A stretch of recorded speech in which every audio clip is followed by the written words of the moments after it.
بسم اللہ الرحمن الرحیم۔ السلام علیکم ورحمۃ اللہ۔ فرائے کے ساتھ میں افتخار قادمی اور سپریم کورٹ نے خان صاحب کو ایک بڑے اہم کیس میں سرنڈر کرنے کا حکم دے دیا ہے۔ اس کے علاوہ کل جمعہ ہے اور جمعے کو ایک بڑا فیصلہ متوقع ہے۔ خان صاحب کے خلاف ایک بڑے اہم کیس کی بڑی تیزی سے سماعت جاری ہے اور آج اس کیس میں گواہوں کے بیان قلم بند کیے گئے۔ دو گواہ تھے، دونوں کے بیان ریکارڈ ہو گئے ہیں، تو فیصلہ جمعے کو آ سکتا ہے، اس بات کا امکان ظاہر کیا جا رہا ہے۔ اس کے علاوہ حالات خراب ہو گئے ہیں اور اتنے خراب ہے کہ پچھلے ایک ہفتے میں پاکستان کے اندر کئی خودکش دھماکے ہو چکے ہیں اور ان دھماکوں کے نتیجے میں پاکستان کے اندر دہشت گردی کی ایک نئی لہر کی اطلاع یا فضا بنتی ہوئی نظر آتی ہے۔ تو کہنے والے کہتے ہیں کہ خان صاحب کی مدد کے لیے اب ان کے مددگار ہیں وہ بھی سامنے آ رہے ہیں اور انتہا پسند گروپ جو ہے وہ بڑی تیزی سے متحرک ہوئے ہیں، اور جب سے خان صاحب کے مقدمات میں تیزی آئی ہے تب سے پاکستان کے اندر خودکش حملوں کی تعداد بڑھ گئی ہے اور سرحد پار سے حملوں میں تیزی آ گئی ہے۔ تو کیا اس بات کا خان صاحب سے کوئی کنیکشن ہے؟ عمران خان اور انتہا پسندوں کے درمیان کوئی تعلق جڑتا ہے؟ اس پر بات کریں گے، لیکن حالات پر قابو پانے کے لیے فوج طلب کر لی گئی ہے۔ محرم کا آغاز ہو چکا ہے ویسے بھی، اور چونکہ حالات پہلے سے زیادہ خراب ہے تو اس مرتبہ بہت سے خدشات ظاہر کیے جا رہے ہیں، تو پورے ملک میں فوج طلب کر لی گئی ہے۔ آرٹیکل 245 کے تحت فوج کو طلب کیا گیا ہے۔ اس کے علاوہ بڑی خبر یہ کہ خان صاحب کے قریبی ساتھی فواد چودھری نے الیکشن کمیشن کے سامنے جا کر معافی مانگ لی ہے اور انہوں نے کہا جی غلطی ہوگی بابا جی معاف کر دیو، اور جو کچھ میں نے کہا تھا اس وقت میں پارٹی کا اسپوکس پرسن تھا، پارٹی کا نمائندہ تھا، پارٹی کا سفیر تھا، اب چونکہ میں ذاتی حیثیت میں آپ کے سامنے پیش ہوا تو میری معافی قبول فرمائے۔ تو چیف الیکشن کمیشن جنہیں فواد چودھری نے بہت برا بھلا کہا تھا اور چیلنج کیا تھا کہ اپنا عہدہ چھوڑ کر وہ کسی سیاسی جماعت کو جوائن کر لیں اور الیکشن لڑیں، ان کے سامنے فواد چودھری کس طرح گڑ گڑاتے رہے، معافیاں مانگتے رہے، اور تھوڑی سی ڈانٹ ڈپٹ کے بعد چیف الیکشن کمیشن نے کہا کہ لکھ کے دے دیں اور آپ کی معافی پہ ہم کنسیڈر کرتے ہیں۔ اس کے علاوہ ایک اور خبر بڑی تیزی سے زیر گردش ہے اور وہ یہ کہ خان صاحب آج کوئی دھماکہ کر سکتے ہیں۔ خان صاحب جو ہے وہ غصے میں بھی ہیں، فرسٹریشن ہے اور ان پر دباؤ بڑھتا جا رہا ہے۔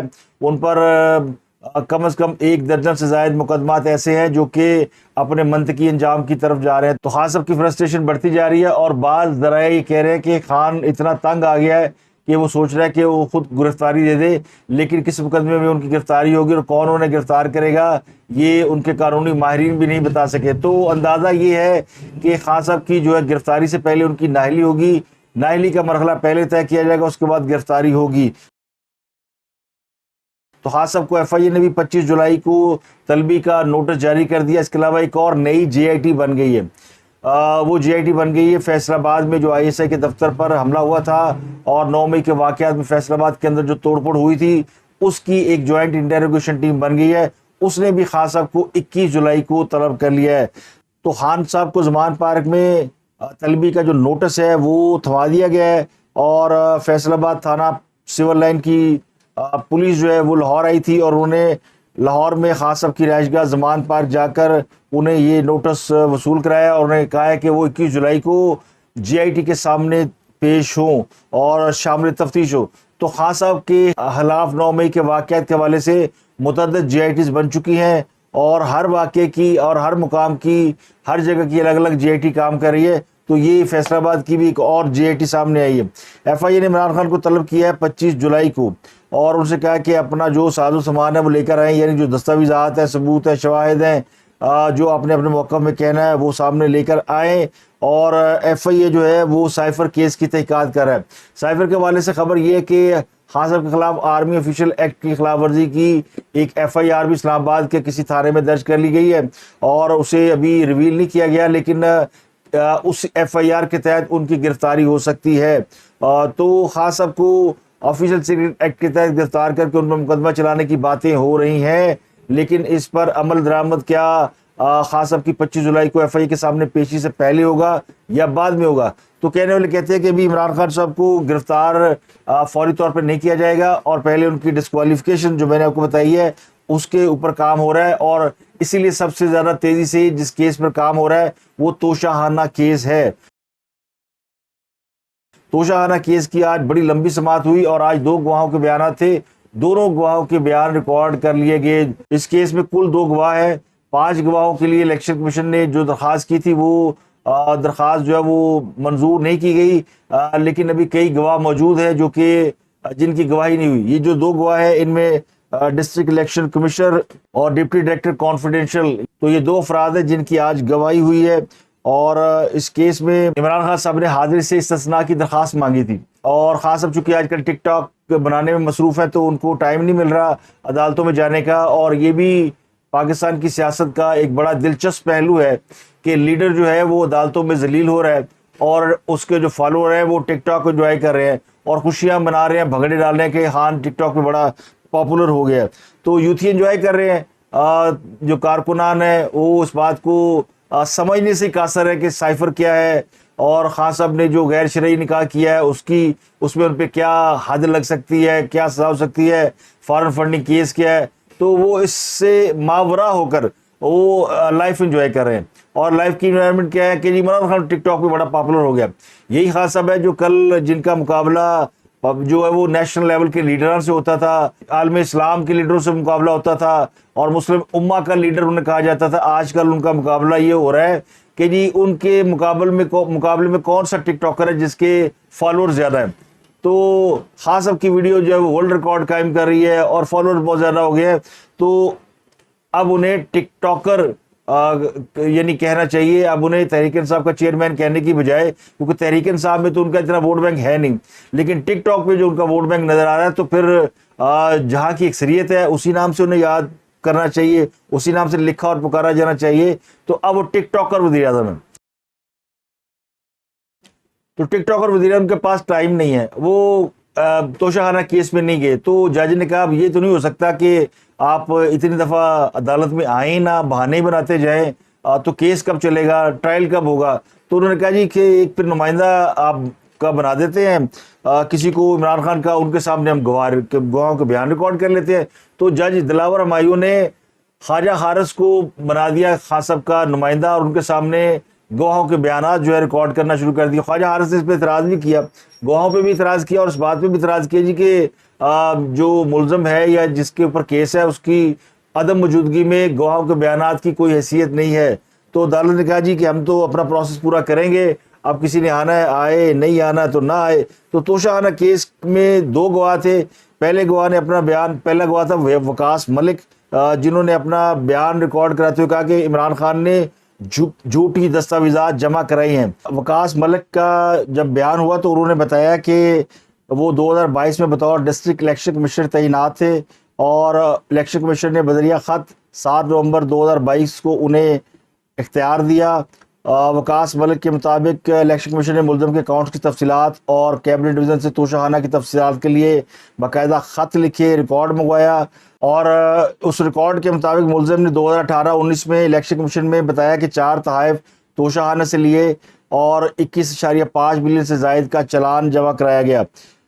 گواہ نے مزید بتایا کہ توشہ خانہ کی جانب سے تحائف کی مالیت کا اندازہ 107 ملین سے زائد تھا، اور ملزم نے یہ موقف اپنایا کہ وہ تحائف 58 ملین میں فروخت کر چکے ہیں۔ تو 58 ملین روپے کی ٹرانزیکشن جو ہے وہ ثابت نہیں ہوئی۔ گواہ وقاص ملک کے مطابق بینک الفلاح سے جو ٹرانزیکشن کی گئی وہ کاغذوں سے ثابت نہیں ہوتی۔ اس کے علاوہ عمران خان نے دوران سماعت الیکشن کمیشن میں کوئی رسید یا خریداری کا ریکارڈ پیش نہیں کیا۔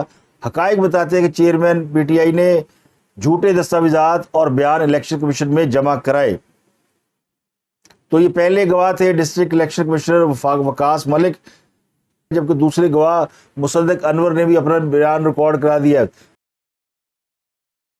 تو دونوں گواہوں کے بیان ریکارڈ ہو چکے ہیں، جس میں یہ بات یعنی سامنے آئی ہے کہ ان کا موقف یہ ہے کہ عمران خان صاحب نے توشہ خانہ سے جو چیزیں لیں، ایک تو ان کی ملکیت اپنے گوشواروں میں ظاہر نہیں کی، اور پھر وہ چیزیں کتنے میں لیں اور کتنے میں بیچی اس کا ریکارڈ فراہم نہیں کیا۔ تو خاص طور پر یہ بددیانتی ظاہر ہوتی ہے، اور چونکہ الیکشن کمیشن کے سامنے حلف نامے میں کوئی بھی چیز اگر آپ غلط طور پر کوڈ کریں گے تو آپ ڈسکوالیفائی ہو سکتے ہیں۔ تو بنیادی طور پر اس کیس میں ان کی ڈسکوالیفیکیشن کا معاملہ بھی ہے، معاملہ یہ فوجداری بھی ہے کہ اس میں انہوں نے جو توشہ خانہ سے تحائف لیے وہ ان کی مارکیٹ سے کم ویلیو لگوائی اور پھر ان کو مارکیٹ میں بیچا۔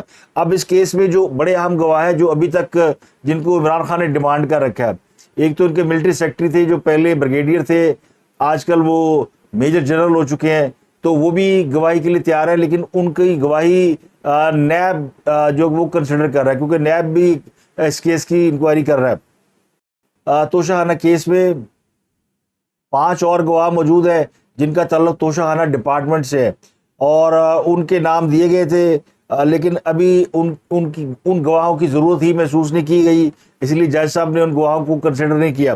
تو الیکشن کمیشن کے پاس بہرحال ایک بہت سارے گواہ ہیں جو آن ویٹنگ ہے.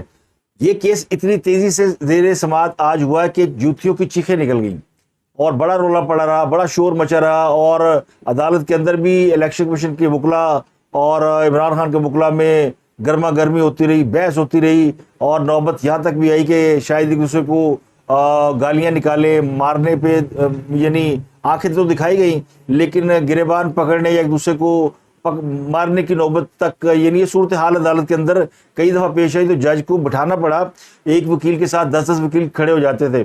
تو عدالت نے بہرحال اس پورے ناخوشگوار ماحول کے اندر دونوں گواہوں کے بیان ریکارڈ کر لیے, اور عمران خان کے وکیل کو کل صبح 9:30 بجے بلایا کہ آئے اور جرا کرے.